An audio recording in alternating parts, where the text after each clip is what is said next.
उत्तर प्रदेश की राजनीति से जुड़ी एक बड़ी खबर आ रही है। समाजवादी पार्टी के वरिष्ठ नेता मोहम्मद आजम खान के लिए मुश्किलें कम होने का नाम नहीं ले रही हैं। आयकर विभाग ने उनके ड्रीम प्रोजेक्ट मौलाना मोहम्मद अली जौहर ट्रस्ट पर बड़ी कार्रवाई की है। ट्रस्ट को मिलने वाली आयकर छूट को विभाग ने रद्द कर दिया है। 147 पन्नों के अपने आदेश में विभाग ने ट्रस्ट पर वित्तीय गड़बड़ियों और नियमों के गंभीर उल्लंघन के आरोप लगाए हैं। आखिर क्या है पूरा मामला और इसका आजम खान पर क्या पड़ेगा असर, देखिए हमारी ये विशेष रिपोर्ट।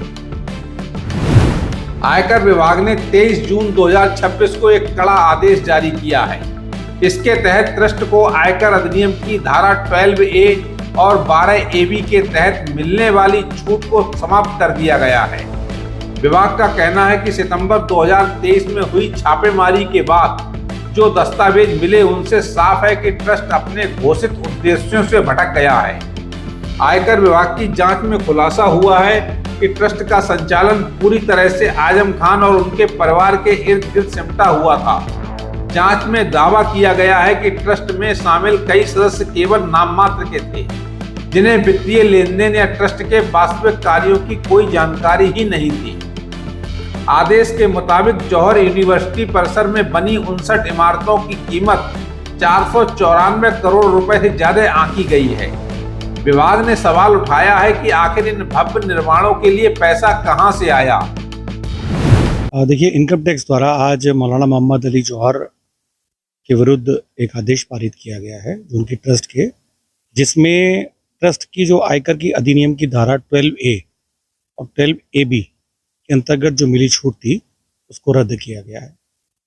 इसका अगर हम देखें तो प्रमुख कारण इसका ये है कि आजम खान की जो ट्रस्ट है उसमें 9 मेंबर्स में 5 मेंबर्स उनके खुद घर के हैं, जैसे आजम खान खुद, उनकी पत्नी, उनके दोनों बेटे, उनकी बहन, और उसके अलावा जो मेंबर्स हैं वो उन्हीं के ही करीबी हैं।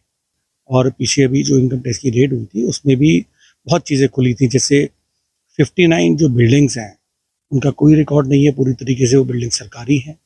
लगभग 500 करोड़ के आसपास सरकार का पैसा प्राइवेट यूनिवर्सिटी में लगा हुआ है। तो हर चीज़ पर बहुत बारीकी से जांच हुई और उस जांच में जो चीज़ पाई गई है वो सबके सामने है। इतना ही नहीं, ट्रस्ट को मिलने वाले दानदाताओं की सूची पर भी बड़ा सवालिया निशान लगा है। जांच में कई दानदाता तो अस्तित्व विहीन मिले और जिन्होंने दान दिया उनके स्रोत का कोई अता पता नहीं चला।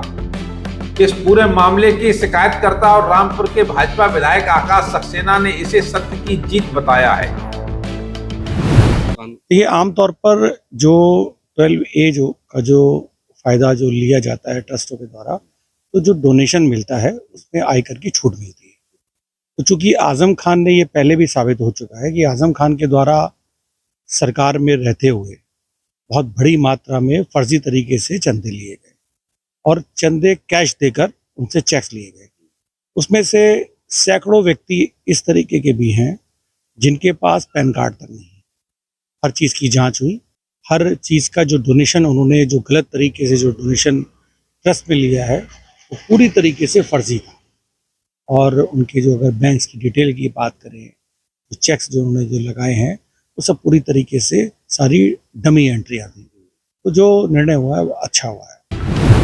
आयकर विभाग के इस फैसले के बाद अब जौहर ट्रस्ट का आयकर निर्धारण एक एसोसिएशन ऑफ पर्सन की तरह होगा, यानी अब ट्रस्ट को वे टैक्स सुविधाएं नहीं मिलेंगी जो पहले प्राप्त थी। इससे ट्रस्ट पर भारी वित्तीय बोझ पड़ना तय है। आयकर विभाग का यह आदेश मोहम्मद आजम खान के लिए एक बड़ी कानूनी चुनौती बन गया है। अब देखना यह होगा कि इस मामले में आगे कानूनी लड़ाई किस मोड़ पर जाती है। रामपुर से हमारे संवाददाता राहुल मौर्य की रिपोर्ट।